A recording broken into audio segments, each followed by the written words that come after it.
Hello and welcome to Creature Club. It's a weekly podcast all about the monsters of Dungeons and Dragons. I am Daniel and I'm joined by my stalwart co-host, Mikey. Hey, how's it going? This week we are going back into the pit of demons, the never-ending pit of demons that lasts forever and lives inside us and lives with us in our houses and in our baths, to talk about another demon, the Shadow Demon. Truly is the abyss, because it just seems to keep going and never end. Demons. We are almost there. I think we're on the last 2 pages. We are. Mm-hmm. Okay. We are. And then we're on Devils, which is a totally distinct legal entity for the purposes of Wizards of the Coast's copyright. Yeah. So so the Shadow Demon. It's a shadow demon.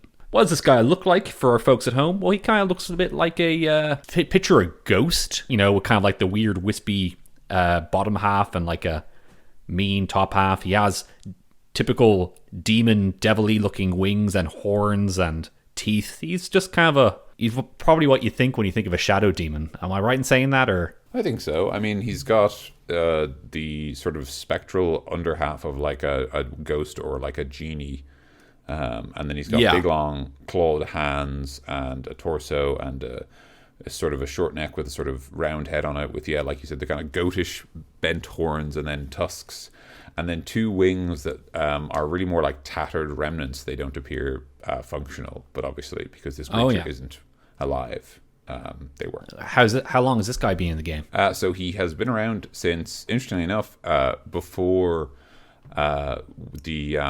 So it first appeared in a book in the Fiend Folio, the first edition Fiend Folio, which we've mentioned before. It's where a lot of the demons come from. It also appeared, but it actually appeared before that in White Dwarf number 13.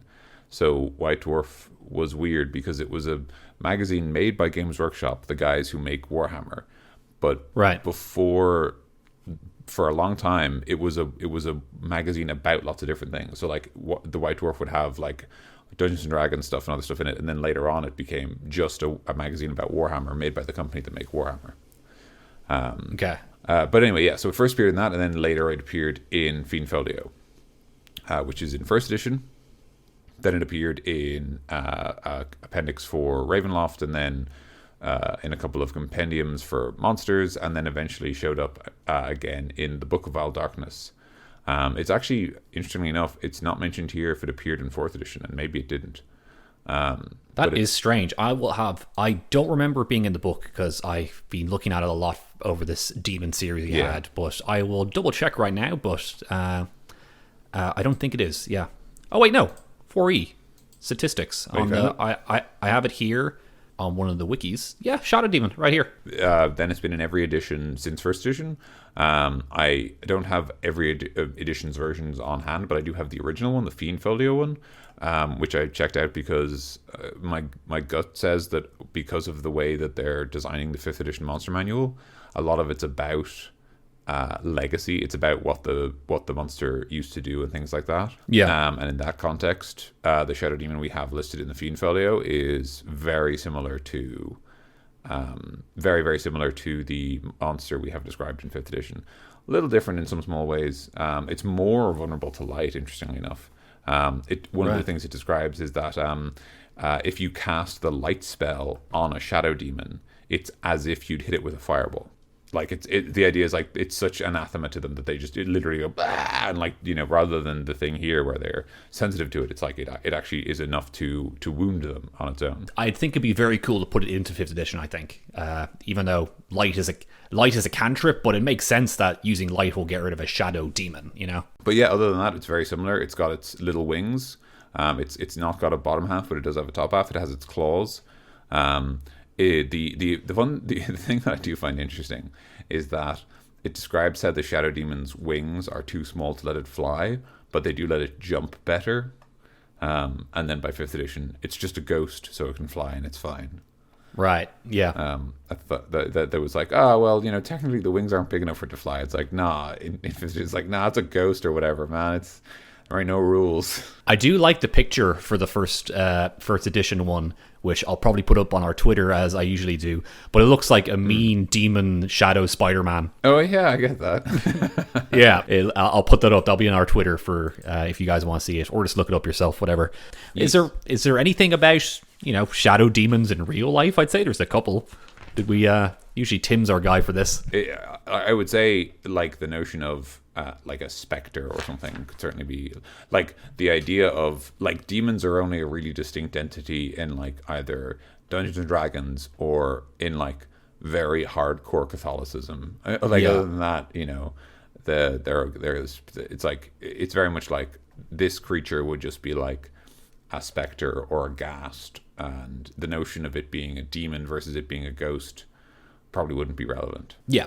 It's like it's a bit like the Marilith, how the Marilith is inspired by the gods of the Hindu pantheon, but it's not a specific reference to any singular god. It's more like inspiration was taken from the idea. So I think in the same vein, the Shadow Demon probably inspired by the notion that shadows are bad, and perhaps even the shadow monster in the monster manual that we haven't got to yet. But there's no specific reference. Would be my guess. Tim or anyone else can feel free to correct me, but I would suspect that it's just a bad vibe. Yeah, that makes sense though. Like just being he very much seems to be inspired by a ghost or a bad ghost that would get you in the darkness, or just kind of inspired by the boogeyman, something in the shadows that will take you in your sleep, that kind of stuff. But it's afraid of the light, so it doesn't come out during the day and blah blah. Absolutely. Yeah. Cool. So I shall read out what it has here in the 5th edition Monster Manual. So allow me to read it, Daniel, please. Fine. Shadow Demon. Fine, jeez. 1 second, let me just get a sip of coffee.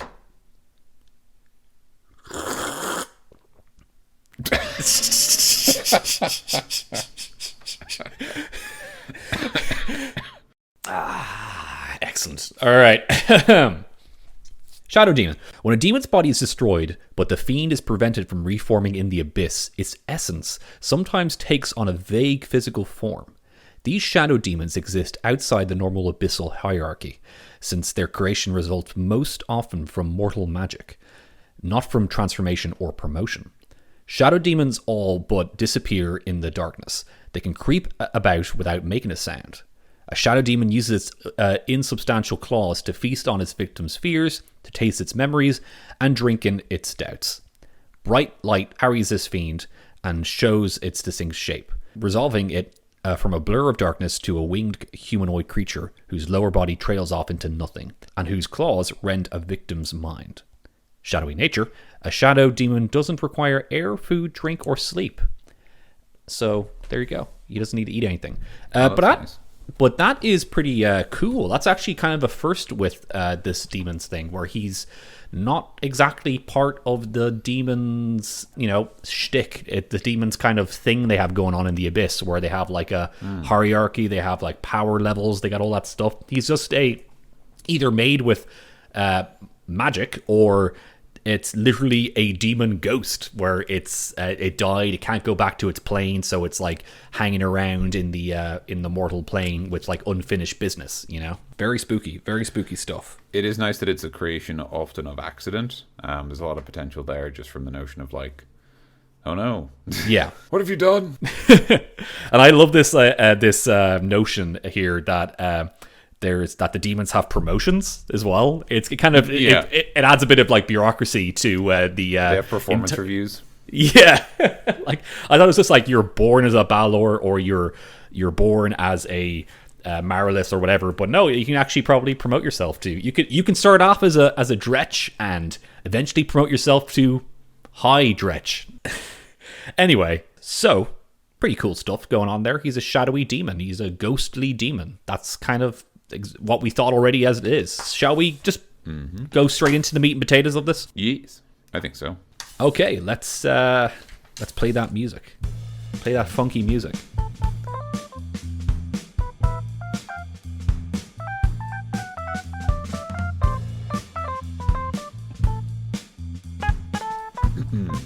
Medium fiend, demon, chaotic evil. This is the shadow demon, by the way. Armor class 13, so pretty easy to hit. Hit points 66. It's got 2 speeds, a normal movement of 30 feet and a fly of 30 feet. That's interesting, actually. A lot of incorporeal ghosts don't have a normal speed; they just have like a fly speed. Because the idea is like they couldn't move without flying. And it's not a hover fly either. He actually is using his wings. That's kind of strange. That is strange. He has a strength of 1, which is, I guess, makes sense because it's incorporeal. A dexterity of 17, sure. Constitution of 12, intelligence 14, wisdom 13, charisma 14. So it's actually it's interesting because we can kind of tell from the fact that it's got pretty good like mental stats that it must be the shadow of like a more powerful demon rather than like a bad demon, if you know what I mean. Saving throws, dexterity and charisma, both very handy. Makes sense as well, I suppose. Dexterity for being a ghost, charisma for being a fraction of, like, it's just a fragment of willpower. Like, it's, there's no physical form, so it's very resilient to that kind of thing. Stealth plus 7, fair enough, you are a shadow. Damage vulnerabilities, here we go, this is interesting. Radiant, we don't see that very often. No. Damage resistances, acid, fire, necrotic, thunder, bludgeoning, piercing, and slashing from non-magical attacks. So everything there as normal, except it's adding acid and necrotic.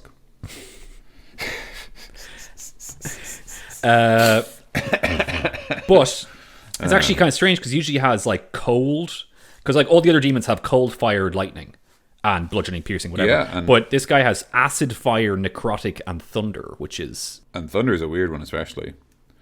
It's a bit of different. I assume it's because of the ghost. Yeah, I'm just gonna check right now. Is it kind of similar to any other kind of specters and stuff? But where is ghost? Yeah, I'd imagine it's a specter thing. I'll keep going as you check, and then we do have that cold lightning, although not fire because we mentioned that before.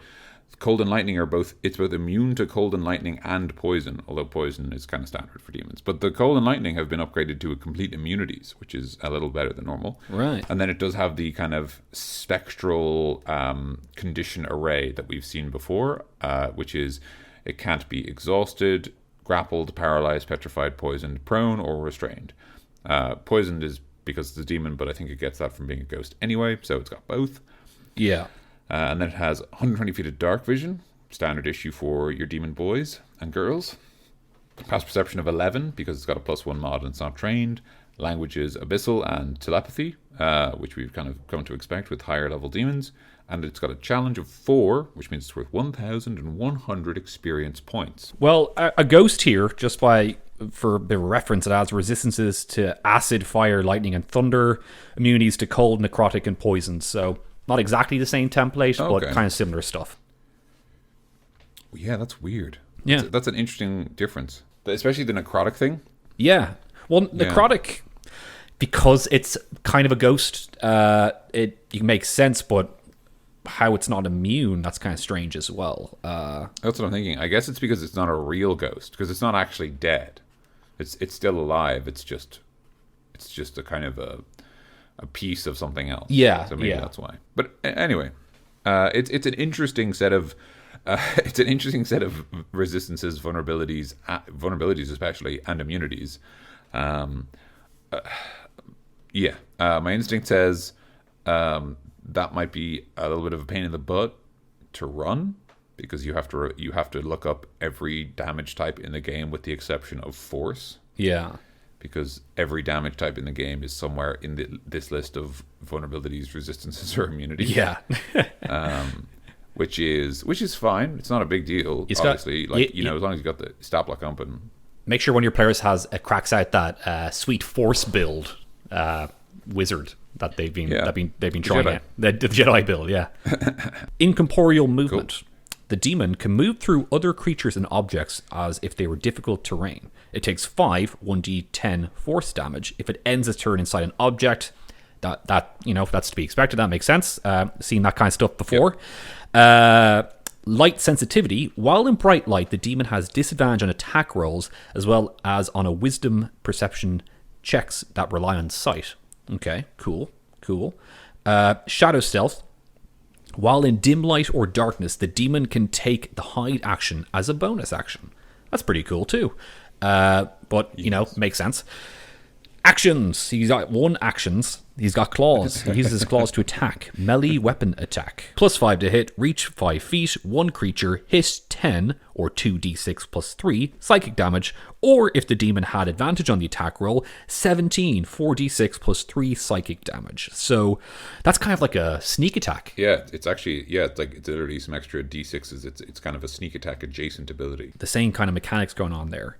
And that's it. That's the stat block for him. Yeah, nice and simple. Nice and simple stat block. It makes sense for, you know, the Shadow Demon shtick where he's in the shadows. He's trying to sneak up and get you. He wants to be in the darkness. A bit of a kind of a ghostly adjacent kind of figure. So he's got stuff where he, you know, he doesn't want to be in light. He's better in shadows, and he's better when he sneaks up on you. It's all there on the block. You know what he's about just by reading the block. I think it's interesting that it has vulnerability to radiant. That's what I think.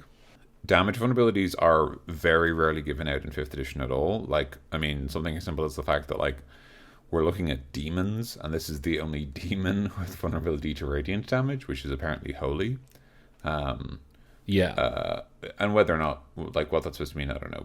But it's just interesting to me because the sort of the one time they give a creature a damage vulnerability, it, like, well, actually, no, in fairness, I understand why. It's an interesting piece of design, and it's something that they don't do with a lot of other creatures. But it's something they could have done. And maybe this was the experiment, and maybe they didn't like it. So, like, what they've done is the creature has 66 hit points, but it's resistant to most damage types. It's immune to a few damage types.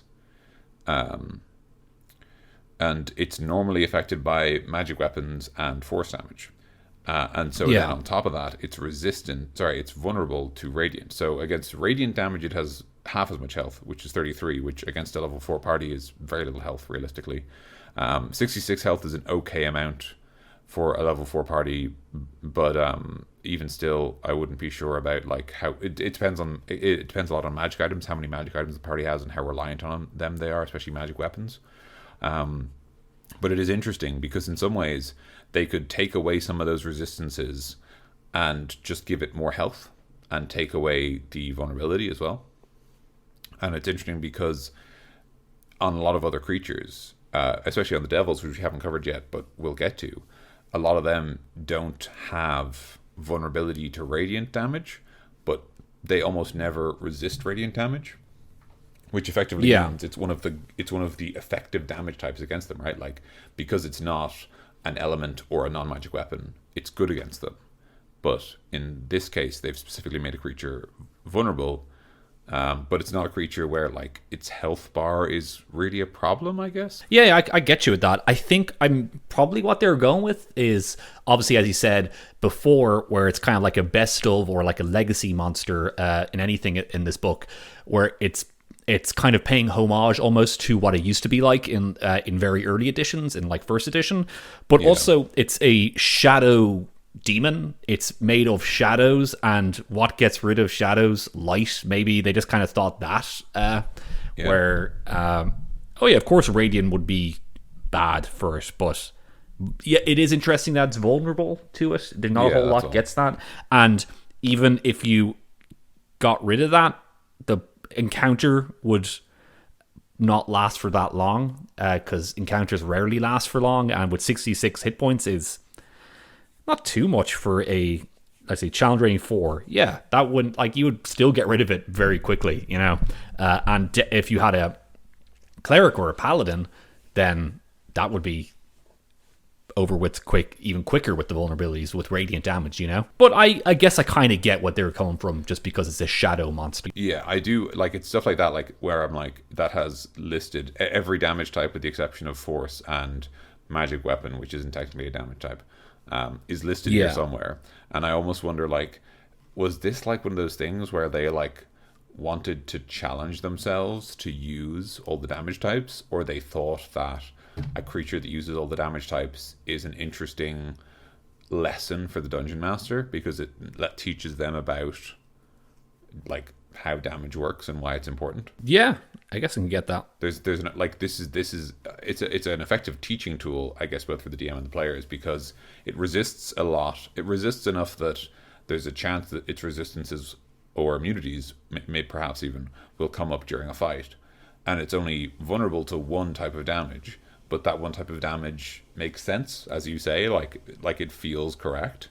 So it might be the case that they use that just instinctively because they are like, oh, well, this makes sense as something the creature is weak to. And then you like reinforce that and say, yes, the creature is weak to that. And then like that's a sort of a lesson for the party. And also, I think it's easier just putting down the damage type on the block instead of not having it and bringing it up, bringing the health up. I mean, because you like if you say, oh, I attack him with acid, and then like, oh, well, I know now he is. It says right here, resistant to acid, so I know what to do right now.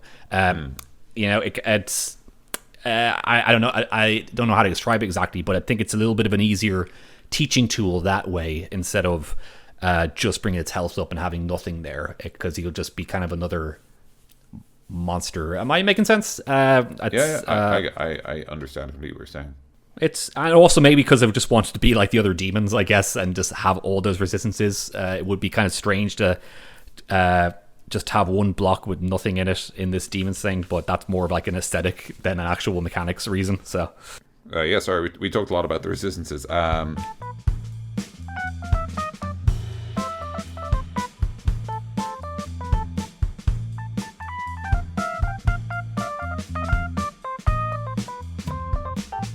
All right, before we do, I'm going to go blow my nose. Okay.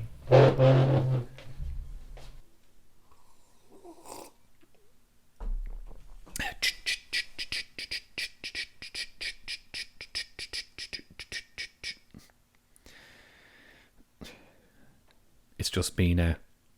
I'm going to do a solo podcast now, if you guys don't mind.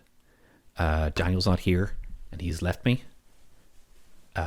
But you guys are still here, right? You guys are gonna stick by me forever. Is that right? Thank you very much for listening to the Creature Club show. It's always good to have you guys listening every week, and yeah, thanks guys. You're great. I can talk about a shadow demon if you want, or oh no, he's back. I'm back. I wasn't saying anything. Hey Dan, good to have you back. Hey. Welcome back to the show. I wasn't saying anything when you were gone. I believe you. I trust you. I believe you. Okay, cool. Welcome to the town of dessert. Yes. Sorry, what do we do in this part? Okay, so first things first. The meet on the meet in the room in the middle of nowhere. So what happened? I think if it's a party of level 4 people against a shadow demon on their own in this sort of the infinite blank canvas of the undrawn map. Yeah. I think realistically the party just beat it up. If we assume if it's in bright light, it's in very bad shape. If it's dim light, then the party members who don't have dark vision will struggle to see it a bit, and it'll be able to hide a lot. But if there's no cover, it can't hide behind anything. So so I think we can fairly say that like the nature of this creature, and even the nature of how it's described, we understand that there's an amount of, if we're using the shadow demon, we need to incorporate light and darkness into the fight in some way. Yeah. So if we are in the Matrix room or the undrawn map, we need to turn the lights off because that's a little more interesting. Yeah, absolutely. So, like, as you said, you would need light and dark, and I know it doesn't exactly say it, but just I think, as I said earlier on, using light to almost damage it is cool. Where maybe if he stays in light for a turn, he takes a certain amount of radiant damage, or just damage, because radiant damage will be a lot. Because I like the idea of like maybe he ambushes you in like your room in the tavern, and you're trying to defeat it or something, and you're maybe like lighting up the room and trying to light up every single spot of the room that you can light up, so he has nowhere to hide at all. Kind of like a weirdly like JoJo's-esque kind of stand battle where you have to use your brain to defeat him, kind of thing. Yeah. Because like with the light sensitivity, he just got like he has in bright light he has disadvantage to attack rolls and perception checks, and that's cool and all, but maybe maybe he doesn't take damage. Maybe just like is he can't attack you and you can attack him easier. But maybe there's a reason why they didn't put the damage thing in there. But that's kind of cool. Maybe either like in a room or in like a dark dank dungeon or something. But that's kind of the typical encounter that I've seen. I think it would be great for a room where you can use its incorporeal movement as a factor. So off the top of my head, I'm thinking like rooms that have pillars in them that the demon can phase through to avoid the party. And or like a maze. Actually, that'd be cool too. I was thinking a maze, but that's kind of high concept. But a simple version of the maze is just like a library, like an abandoned library with like bookshelves as like standing in for the walls. That's very cool. And just like and even just remembering the fact that the creature has both a movement speed and a fly speed and is incorporeal, and those three things together are very interesting. Because they let it attack from above and below as well. So perhaps the most interesting version of the Shadow Demon fight is like a library with 2 floors. So you've got the ground floor, and then you've got like stairs on either side, and there's like a second floor, like a balcony layer which like cuts through the middle. So that like you can see the ground floor from the first floor of the library, but you can also go up there and there's more books. And so there's enough breakups that the Shadow Demon can like start moving around and doing things. But that the party can get split up throughout the map and things like that. The only problem with that, obviously, is that whenever a group of 4 or more adventurers are fighting a single creature, they just get a lot more turns, and so it almost feels like if we did do this fight where the Shadow Demon is moving around a big room a lot, I'd want to use it for something interesting. Like maybe the Shadow Demon has some other objective, but even failing that, just using the mixture of incorporeality and fly and walk speed to basically just attack the people who don't want to be attacked. So like the wizard and the rogue and the people who are maybe a little less protected. So what I think is cool about the Shadow Demon is I think we can use it for it can be the teaching friend monster. So like if we go back to like single Shadow Demon, just as like starting line, single Shadow Demon, it's in a room, it's dark in the room, and there's cover in the room. The room is broken up into an interesting shape for the demon to move around. The demon knows the room well. So the party are exploring the dungeon or the abandoned keep or wherever they are, and they come into the room with the demon, and the demon doesn't attack them right away, but waits until they are well into the room, and maybe even waits until the party have split up throughout the room, and then attacks them. And what I like is the idea that we both have the demon attack the party using all this knowledge it knows about the room, and for example, sinking down, going through the floor, and coming back up under the party and stuff like that. Like I think all that's interesting and like gives the party an experience fighting something weird. But I also like the idea that if the demon starts to lose, it just hides. It just picks a spot in the room and hides, because it can hide very easily in shadow. And then I like the idea that that basically like the demon hides, and obviously the party can try to find it. But if they don't, the demon doesn't then like attack them. It basically stalks them through the dungeon and attacks them when they're fighting something else. So like if they have that instinct of like, oh, it ran away, that means we won. It's like, no, like no, you didn't win. Like, you've just not dealt with this problem, and now it's going to come back and bite you in the bottom. And that's again another, and obviously the benefit is like a half health Shadow Demon isn't that dangerous. Yeah. Like is dangerous, but like comparatively isn't that dangerous. Like if it were to jump into an existing fight, and you could even do that like classic, like behind the screen thing of like, don't just throw it out in the next fight, throw it out in the fight where the party are doing really well to make that fight harder. Yeah. Oh yeah. Yeah, but that's just basic Shadow Demon fight, all on their onesies. I think they'd be a great accompaniment to anything else, because they have that kind of hit and fade mentality. And again, even though they have a kind of a complicated, the only complicated rule they have really is that they have so many damage types either resistant or immune to, and it's just making sure that you don't deal it damage when it should have taken half damage or it should have taken no damage.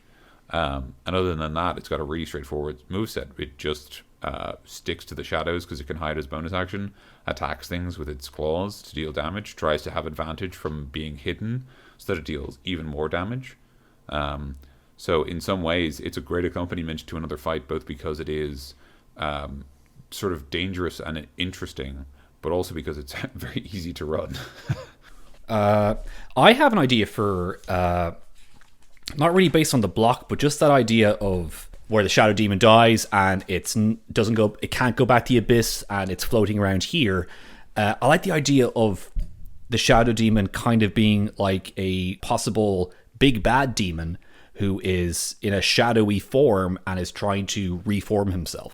Oh, that's cool. Yeah, kind of almost like I don't know, maybe like a Sauron-esque kind of character. But that's not really based on the block. That's kind of based on like the lore of it or the flavor. Lore, yeah, of no, it. that's good. I like that. So maybe there's like a big bad shadow demon who is a shadowy, and maybe you can fight him in this first form, and then eventually after something happens, some sort of like a ritualistic, some sort of ritual that happens, he is formed up again, and maybe you guys are trying to stop it and make sure he doesn't form into his complete form, you know? Yeah. But of course you want to make sure he gets into his complete form because that's just good storytelling, because you want to fight it. You want to fight a cool boss at the end. Just to play off that idea, Mikey, because I really like it. So a really natural fit for the notion of like it used to be like a Balor or some other like archdemon, and like now it's reduced to like this shadowy fraction of its former self. There's a 9th level spell called Imprisonment, which is all about like imprisoning creatures. So like, for example, you could literally like chain up a creature in big chains, and like when you cast the imprisonment spell, you'd like decide what's imprisoned, how you're imprisoning it, and like what terms, if any, can like break the imprisonment. So I like the idea that basically they were fighting the Balor and they imprisoned the Balor on the material plane and knew that if they killed it, it would lose all its power. So like it's a shadow demon that's stuck on the material plane, and it knows all its like Balor energy is still back in the abyss. Yeah. If that makes sense. So there's a couple of different routes there where you can have it so that the shadow demon on the material plane is basically immortal, right? Like it can't die anymore because of how the abyss works. Or maybe it can. I prefer the idea that it can't, so that it's lingering threat for as long as it lasts. It's always trying to break free and break out. And so, you know, it's kind of fighting alongside its familiars and stuff like that. And I really like the idea that the Shadow Demon shows up in a lot of fights against the party when it's like leading its organization, and like often the party will kill them because it's like only a challenge for our demon and it's not that tough, especially if they have like a paladin or a cleric. But the idea that like it's so tenacious, it just keeps coming back. And then finally you have that really satisfying turnaround at the end of the campaign where it gets its full form back, and now it's like you kind of see like this thing you've been fighting is like not even comparable to like its full form. Yeah, that's very cool. You could also have a thing where the power, the archdemon's power on the abyss is like a thing that other people can use. So maybe the other archdemons are like racing to try and get their power so that they can have it instead. So there's like sort of a race for the sort of like a fun race for the treasure in One Piece. I can't remember what it's called. It's called One Piece. Oh, excellent. Yeah, it's yeah. Like that kind of idea of like the ultimate treasure that everyone's racing for. Yeah. So you have this kind of like you have the party dealing with the shadow demon, and then you have like sort of the abyssal like layer of the campaign where the different demonic factions, and maybe some non-demonic factions are like racing for this abyssal power. So that there's like kind of almost like a war on two fronts for the party to deal with. Yeah. Maybe kind of to go like a bit different, just a small bit differently with that imprisonment spell. Maybe you're imprisoning the power somehow into like one spot, and there's this demonic power in some sort of weird shrine somewhere in the world, and no one knows about it. And this shadow demon is like, I want my power back, but I don't know where it is. And there's other demons, as you said, racing towards it. And somehow you and the party members catch wind of this, and you're like, oh, there's this power. We gotta find where it is and like somehow either protect it, do something about it, so these demons can't get the power, and then maybe fight the demons on the way while they're all trying to find out where this ultimate power is. You know? Yeah, that's cool. I like that. Yeah. And it's like kept secret somehow, where because if anyone finds out where it is, then it can mean, world destruction. Bad news bears. Yeah. There's one cool thing that I have saved as a fun surprise for the last act. Uh-oh. So the Shadow Demon has one other power that it got in 2nd edition, and I don't know if it got to keep it because it doesn't have it anymore. It didn't have it in 1st edition either. It can, the spell Magic Jar. What the Shadow Demon can do is it can once per. I'm going to get the actual number here. I think it's like once per week or something. Yeah, once per week, it can effectively. It can cast Magic Jar on somebody, which traps their soul in a different like receptacle, and then it can possess their body. Okay. So the Shadow Demon can. It's described briefly where like the notion is like it can basically possess people and then hide inside their bodies to avoid light. Okay. That can add a bit of almost like a intrigue, yeah. An intrigue, a bit of kind of a doppelganger mystery as well, but it's not like doppelganger. It's kind of the same vein where you're trying to find out where this guy is, but you just see people around you, and he's possessing different people, and he's maybe around like a city urban setting, and you're trying to find him, but he keeps transporting himself into different bodies. That's cool. I like that. What does Magic Jar do again? Magic Jar, it varies broad, like a little bit from version to version, but I'll just get the 5th edition version up and just tell you what that does, because that's probably the easiest, and you can just reinterpret it and get it to do what you want. Yeah. But the main thing it does is, so Magic Jar is your soul gets put in a jar, and then you effectively you leave your body behind, and then you can from the jar possess other creatures, and when you possess other creatures, they go in the jar. Right. Okay. Gotcha. So it's like a soul jar that's either got you in it or someone else in it. But the demon, well, this is from 2nd edition, so the wording's a little different. But basically, what the demon can do is the demon can point at someone else and trap their soul in a jar and then possess their body. Right. But it's per the spell in every other way. But they can only do it once per week. So gotcha. Choose wisely. So here's a quick little pseudo Monster Hunter this monster. But I had a team of baddies that went up against one of my players, and I have an elf eldritch knight who had a cloak of like shadows, which I called it, where she could blend into the shadows and like travel through shadows, and jump out of them and attack. And just by looking at this, the 3 abilities here, it kind of seems like, without even me thinking, I kind of made a Shadow Demon cloak where you got the Shadow Demon's powers. Like I had, I had kind of a light sensitivity. I had kind of that Shadow Stealth. It was a bit different. I don't remember exactly how it worked. I just kind of winged it as I went, because the party never actually got the cloak in the end. So they, I didn't have to write out the block. I just kind of had these strange abilities that this baddie had. But if you wanted to make the cloak for yourself, then just kind of having the 3 abilities there might be kind of cool, and putting that onto cloaks and just giving yourself Shadow Demon abilities. I don't know how you can put a Shadow Demon into a cloak flavor wise, but it's D&D. You can kind of trap its essence into like a brooch, something like that. Yeah, that'll be cool. And maybe it's like sentient as well. Maybe he's talking to you while you're attuning yourself to it, and then he's like, I can give you my power if you do my bidding. It's like, yeah, whatever, man. And then you just hop into the shadows. Whee!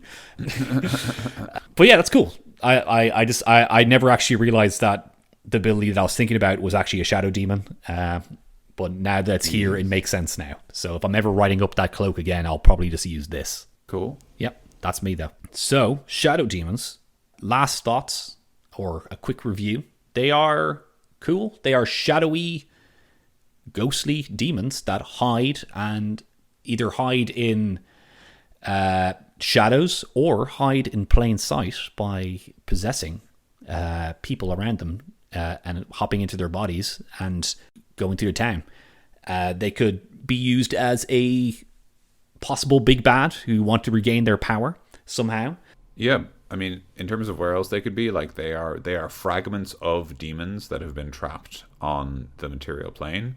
So you could do some cool stuff where, for example, like they're trapped within, say, an old abandoned church, like the wards still hold them in place, or where their form was destroyed, they hang around there, or maybe they are just attracted to sources of evil. So if some ground is like desecrated or something like that, then the shadow demons might like fester there. But I think it just depends on like what their own motivations are.